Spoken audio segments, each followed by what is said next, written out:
if you wanted to do medicine in graduate school, what undergraduates would you recommend at NYU? Like biology or like a double degree? Like what would you recommend? Yeah, I'm so glad you asked that. So first I'll preface this by saying in the US, professional degrees like medical school or law school require you to first have an undergraduate degree. So what students are doing in the US system is taking on a track that helps to prepare them for professional study. So at NYU, we call it the pre-professional track. You can be pre-med, pre-law, pre-dental, and that track is not a major. So you can study anything you want alongside that track. We have some students that are doing engineering in pre-med, dance in pre-med, history in pre-med, so it's incredibly flexible. But what the track allows you to do is take the classes that you need for entry into professional schools, right? So making sure that you have that foundation that you need. And then we also have a pre-professional advising office that works with those students to make sure that they are set to apply to schools, they understand the application process, they provide a letter of support for students, and they also have a newsletter that they send out weekly either about the medical school application process, research opportunities, law school application process. So there's a lot of support along the way. But the long and short answer to your question is you can study whatever you want alongside pre-med.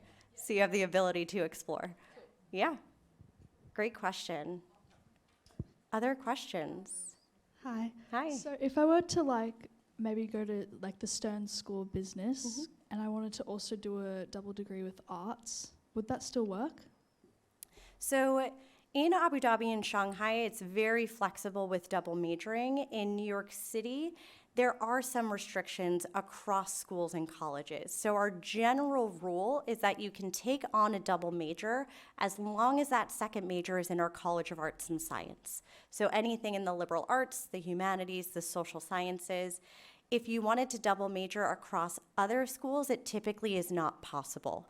What's way more flexible is minoring. So you can take on a minor across any academic area of study at the New York City campus. We do have a few programs that break that rule. So we do have some dual degree programs, including one that is business and film. But otherwise, it really is just taking on a second major within the liberal arts and the College of Arts and Science. Does that make sense? Yeah, okay, thanks. Great. If I chose to do a undergraduate degree here and then in a different university, like University of Melbourne, and then choose to do a master's in New York University, how would the application process look? Is it different? Yes, very different. So the master's application is usually not standardized across the U.S. So there's the common application for undergraduate. Graduate applications tend to be very institution specific. So there's not an equivalent to the common application for graduate study. So that will be a completely separate process than what we talked about. And what you'll have to do is kind of narrow down the graduate programs you're interested in and work directly with those graduate programs on the application process.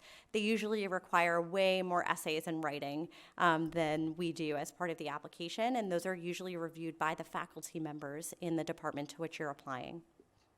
Yeah. I actually don't need a mic. I'm from New York. Oh, so there you go. Big math.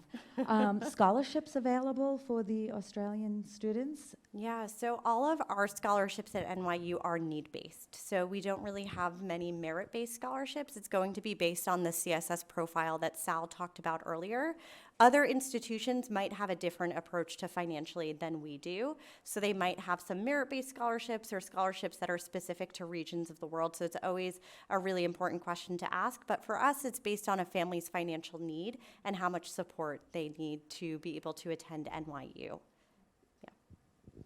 And I see that you have a New York City sweatshirt on too. Love it. If it's okay for me to ask, I just want to ask, last year, how many students joined NYU, from Australia? Because you know how this is not the majority's goal to go to a US college. Yeah, I don't have an exact number of how many Australian students came to NYU last year, and then it differs across all three campuses as well. But about 25% of our student body overall is international, and that represents all those different countries we were talking about earlier. But I don't have a number for you off the top of my head. What I would suggest is to get the look into the Life Beyond publication that we do for Shanghai, Abu Dhabi, and New York. And in that, we usually typically see, like, okay, class of 2021 came from this many countries. These are the countries represented. So that'll get you a kind of a number of how many Australian, students or applicants we had as well. Yes, hi. I just wanted to check in. Where do people live? Are there dormitories? Is there accommodation for students available? Yeah, that's a great question. So on all 3 of our campuses, we do have housing for students. So in New York City, it is not required that you live on campus, though many of our first-year students do. About 95% of them live in campus housing. And then after that, it fluctuates anywhere from 50 to 60% of our students remain in campus housing all 4 years. In Shanghai and Abu Dhabi, for the most part, it is required that you live on campus all 4 years. Something interesting that we do across all 3 campuses is that we try to pair you with a roommate who's from a different part of the world. So in Shanghai, all of our Chinese national students are paired with international students. In Abu Dhabi, we pair every student with a student from another country, and then we use that kind of same rule with global diversity in New York City as well. Although in New York, if you know someone who's coming to NYU, you can request a roommate. But I definitely recommend having the university choose for you. I'm originally from New York. You could probably tell I talk with my hands a lot. That is a very New Yorker thing. I had 2 roommates when I was at NYU, one from Philadelphia and one from Beijing, and we were all in different academic programs as well. So it was really interesting to have those conversations every day. After that, you can choose who you want to live with, but from day one, we really want you to start meeting folks from different parts of the world. And in terms of housing in New York City, we do have, I believe, over 20 different residence halls at this point. And most of our first-year residence halls are either around the Washington Square Park area or our downtown Brooklyn campus, just to help with that acclimation to being at NYU. And then after that, you can choose to live in different neighborhoods of New York City. So we have one in Soho, which is kind of the shopping district of New York. We have one in Chinatown, one in Gramercy Park. We have some in Brooklyn. So students usually use that as an opportunity to explore different neighborhoods of New York. Thanks for your time. And Yeah, I have absolutely. another question about I may have missed this at the start, but the essay requirement. Just some tips or guidance on what types of essays stand out? Like, what are the key factors, maybe? Yeah, absolutely. So we get this question a lot, really, how can I stand out in my essay? And what's really most important to us is that we're getting to learn something about you, whatever that is that's important to you. So I know that's tough because it really doesn't give you a lot of guidance, but what I like to tell students is if you had the opportunity to sit down with me, what would be so important for me to know about you that your application just wouldn't be complete without it, right? So what about your story, what about you is really important that you want the person on the other side to know about you as a person, as a human being. And I think the prompts do help in structuring that. So I would recommend taking a look at the prompts early because the essay does require some iteration and multiple drafts. So take a look at the prompts and see what stands out to you.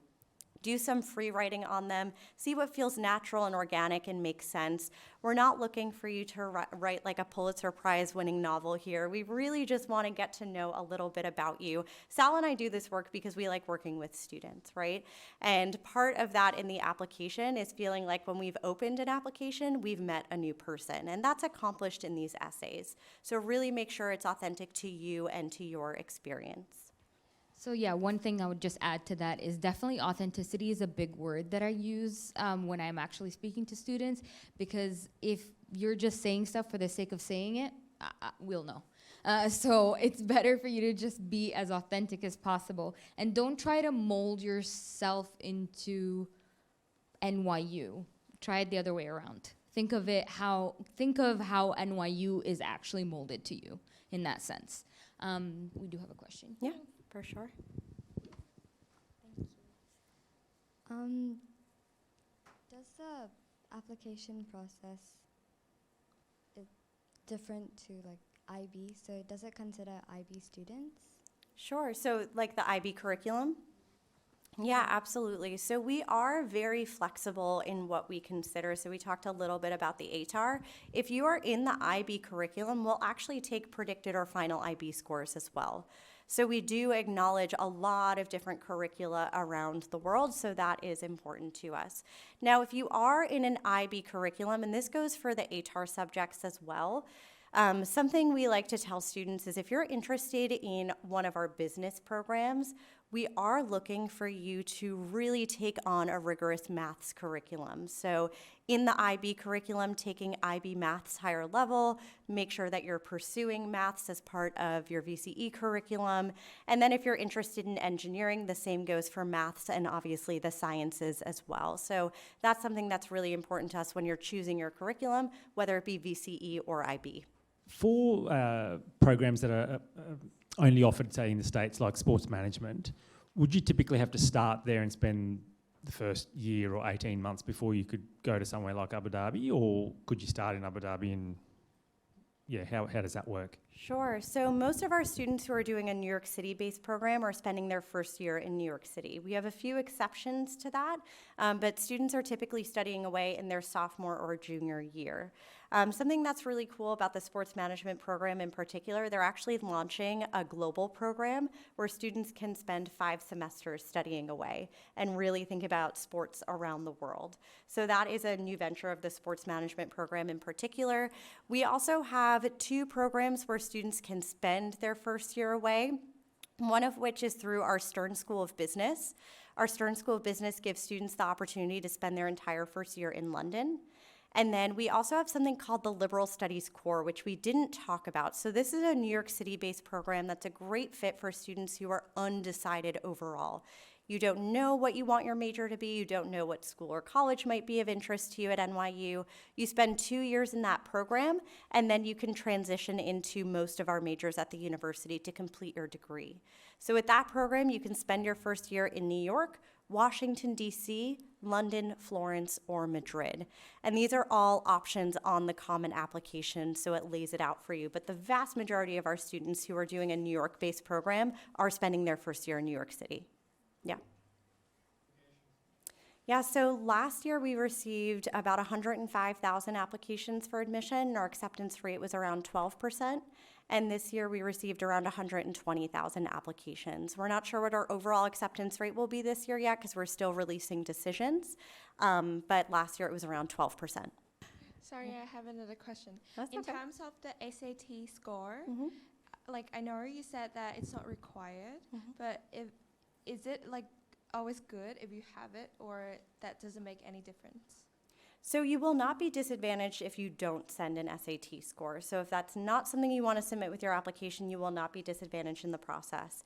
If you are really proud of your score and that's something you want us to consider, by all means send it in with your application and we'll consider it, but you're not disadvantaged by not sending it. Like, what would you think is a proud score for me? So that is a personal decision that you have to make, right? We can't tell you what score you should submit. I can tell you that our kind of average median score is usually around a 1530, 1550.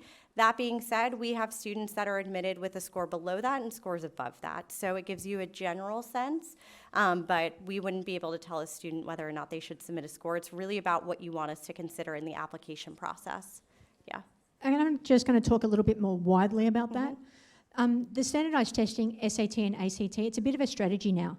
NYU has their policy, which is fantastic, that's saying it's not going to matter if you have it or don't have it.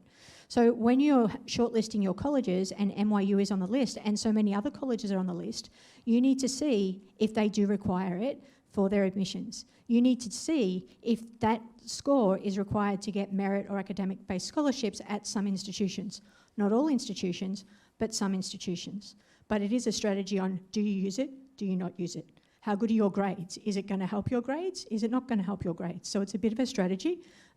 Hi. I was just wondering, are there any, like, I know you mentioned the importance of math for like business degrees, but I was looking at like Tisch for acting and production and stuff like that. Yep. So are there any required classes or any like recommended courses to take, especially for VCE, to convert? Like, are there any things that you recommend taking? Sure, great question. So really it's only for our engineering and our business programs where we have that kind of recommended curriculum. Overall, we want our students to have that well-rounded curriculum, so making sure you're engaging with those core areas when you're choosing your subjects.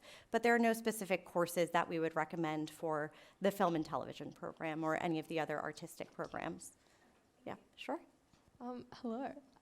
So with the unis in Australia, it's usually like really clear what prerequisites you have to do, and building off that question, is there any way to find that on the website? Like if you're looking at a specific course, what is needed for, submission or like admission? Yeah, for sure. So we do outline it for business and engineering on the website, so kind of reiterating our maths and science requirements for those programs. But otherwise, it is pretty expansive. There are no actual prerequisite courses you need to take for our programs.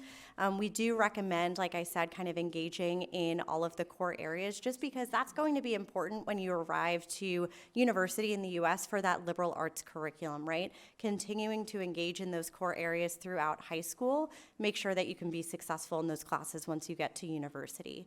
But there are no kind of strict requirements for our programs. We just recommend that for business and engineering. I'm not really good at sports. So do you have, if I have any disadvantage if I'm not, I don't have any sports co-curricular activities in the ComAv? Because I'm not really sporty. Neither am I. Yeah. We are not looking for you to have a specific extracurricular activity.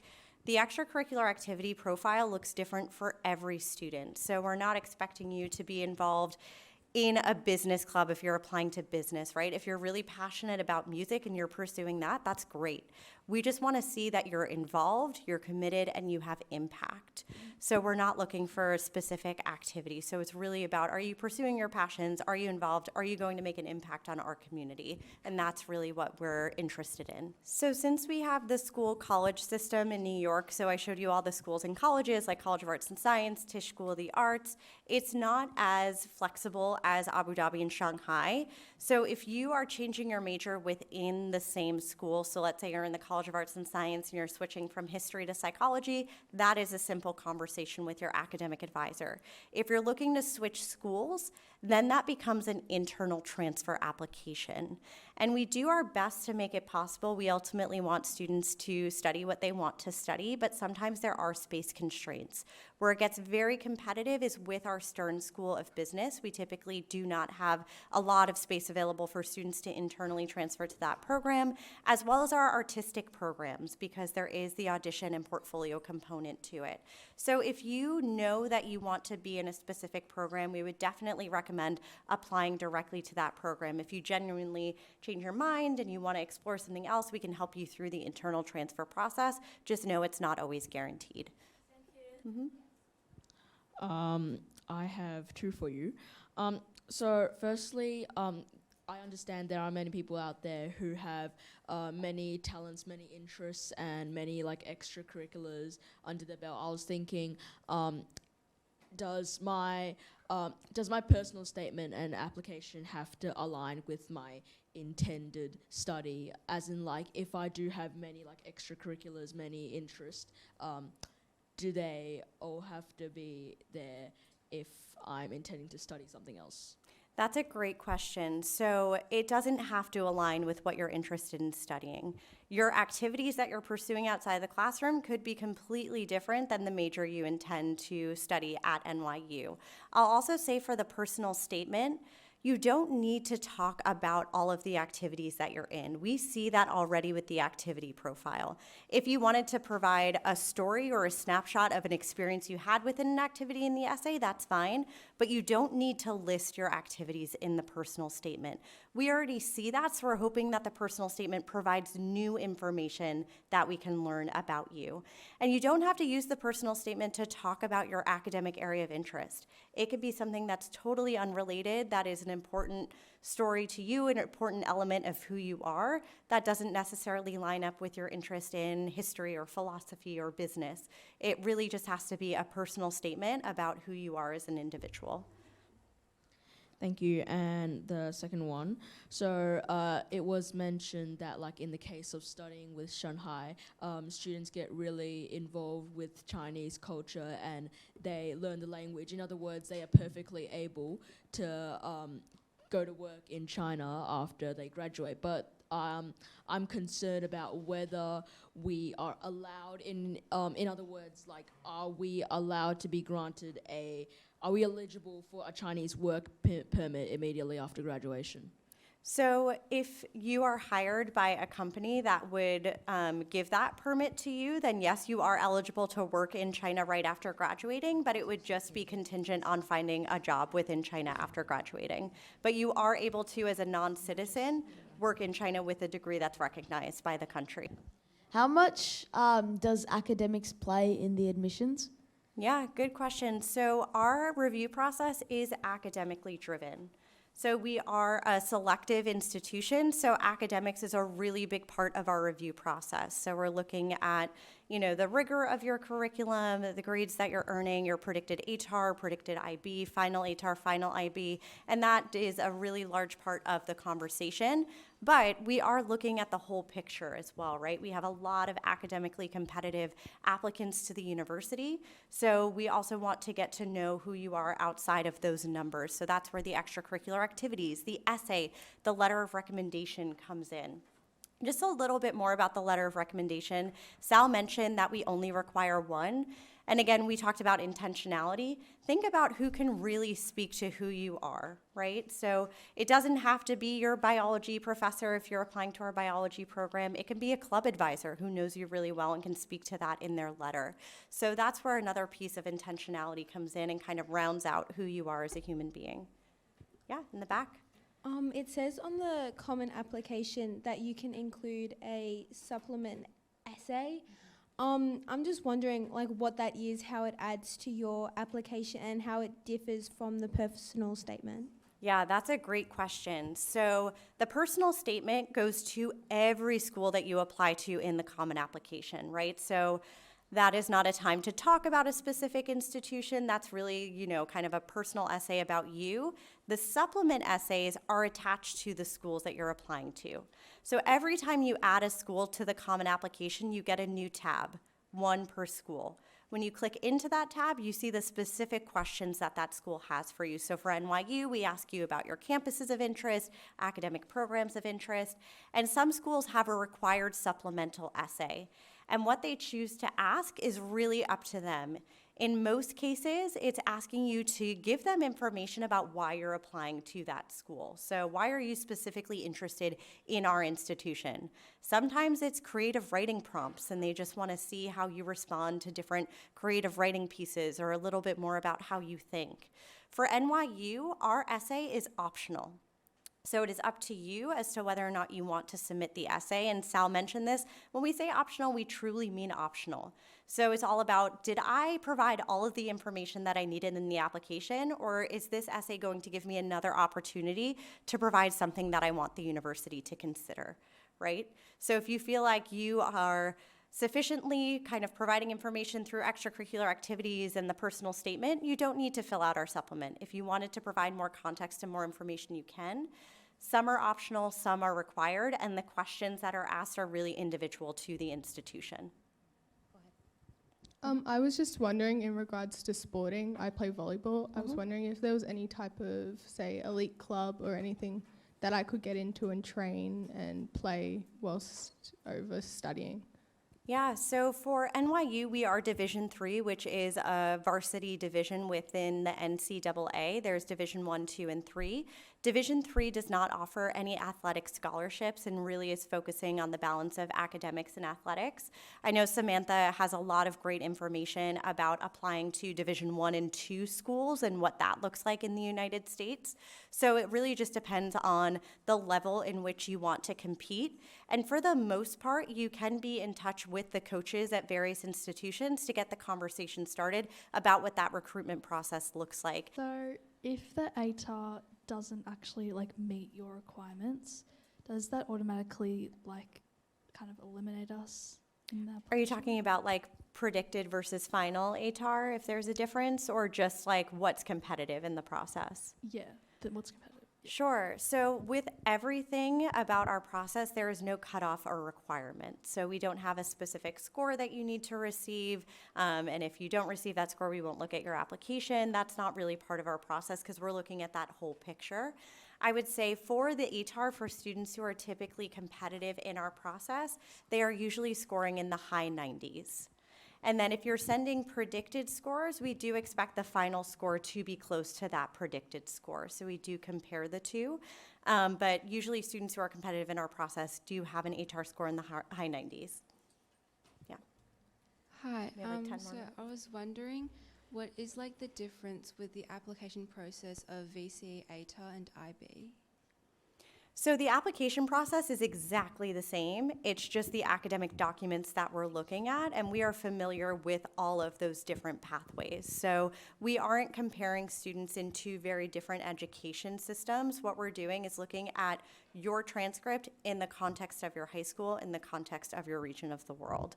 So we really are relying on the school profile and school report that's coming from your high school so we can understand your school and the options that you had available to you. So the application process looks exactly the same, and then we're just reviewing that academic information in that context. So there's nothing really different about the process. Yeah. Hi, so I have a question for recommendation letters. Are there any preferred letter writers or any preference like coming from professors or parents or like friends? Sure. So we do not accept letters from parents or friends, so no family members or friends.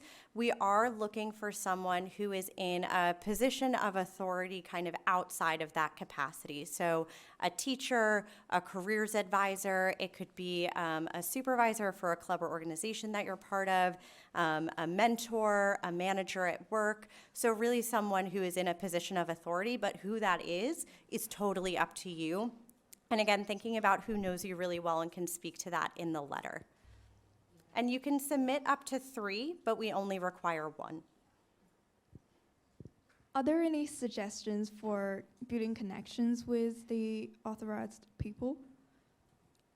So like how to connect with them to write a letter of recommendation? Yeah. I would say start the conversation early, just because a lot of times a letter of recommendation takes some time for them to complete, and usually if you're asking a careers advisor or a teacher, it's during the academic year, so you want to give them plenty of time to write that letter and just communicate to them what the process is you're going through, right? Especially if you're asking a supervisor who might not be familiar with the college application process, having that conversation early, letting them know what you're hoping to do so they can speak to that in their letter. So you definitely don't want to wait until a week before to ask your recommender. Give them the time to write a really thoughtful letter.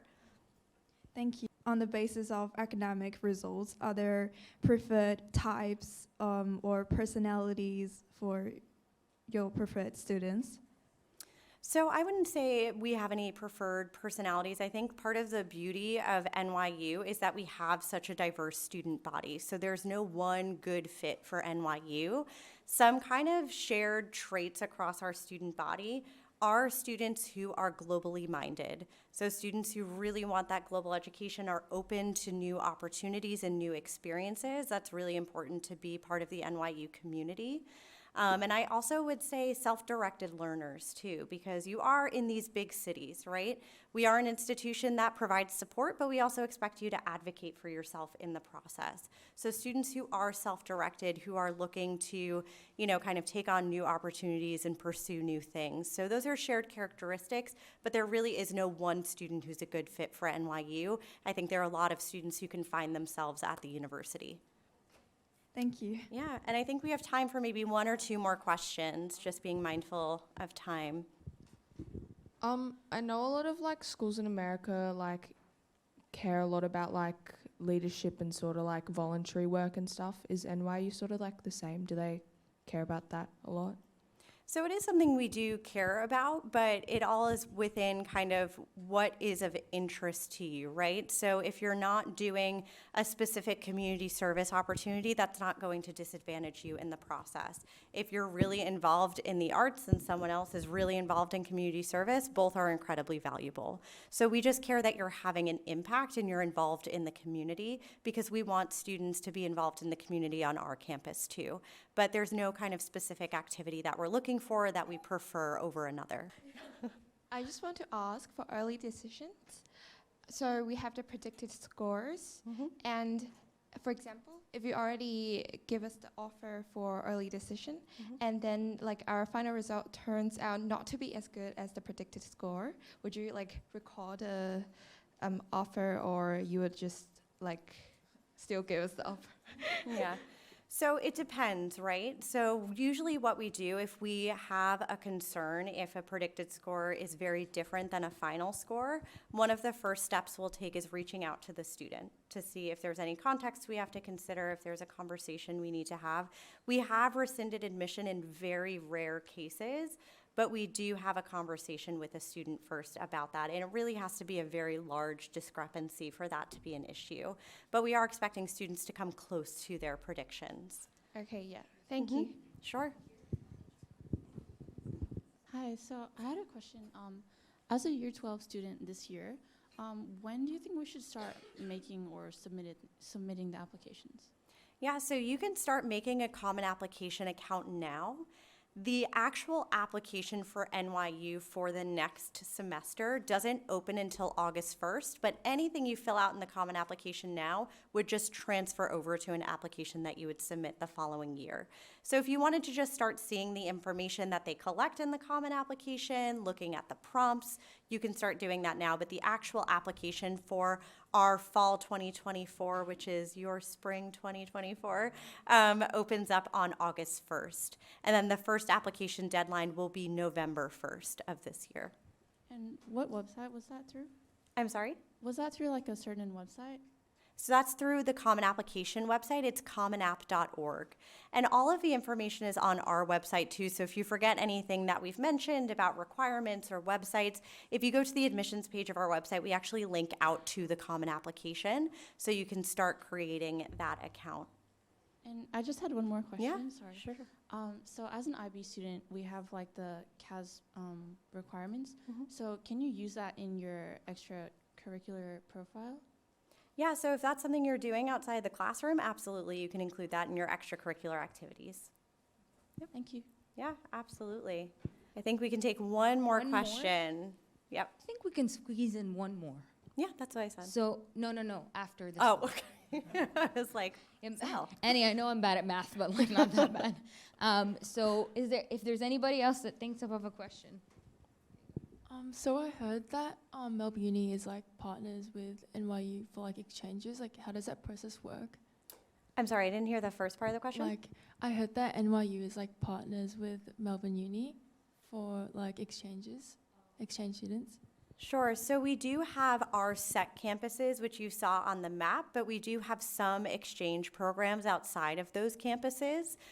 So there are some in other countries that you don't see represented on that map. Our Office of Global Programs helps students to identify programs that would be the right fit for them to make sure that their credits are transferring over when they study away. If you do it through NYU, that's not something you have to be concerned with, but if you wanted to go somewhere outside of our network, that is still an option. But we do have our campus in Sydney, and that is a partnership with the University of Sydney. And in NYU Abu Dhabi, you have things called J terms, which are January terms, that are 3-week courses that are typically taught either by esteemed faculty members or industry experts even that visit and just teach for these 3 weeks. And typically one of those weeks will be done outside of the UAE, depending on the course that it is. So some of them were teaching Islamic architecture and culture in Jordan. So they went to Jordan for a week. And so on and so forth. So there are many opportunities. Some people go to Accra, and yeah, so there's a lot of, yeah. All right, so that is all the time we have, but thank you to Sal for putting this slide up here. The conversation doesn't end here. If you have other questions that come up, please be in touch with our office. So we have our general admissions offices for New York, Abu Dhabi, and Shanghai, but then also financial aid offices across the 3 campuses too. So continue to stay in touch, follow us on social media. If you want to be in touch with students, we can get you in touch with current students if you want to hear about their experience. Thank you all so much for spending your evenings with us. We know it is a busy time of year, and we hope that you enjoy the rest of your night and hope to see you at NYU in the future. Thank you all.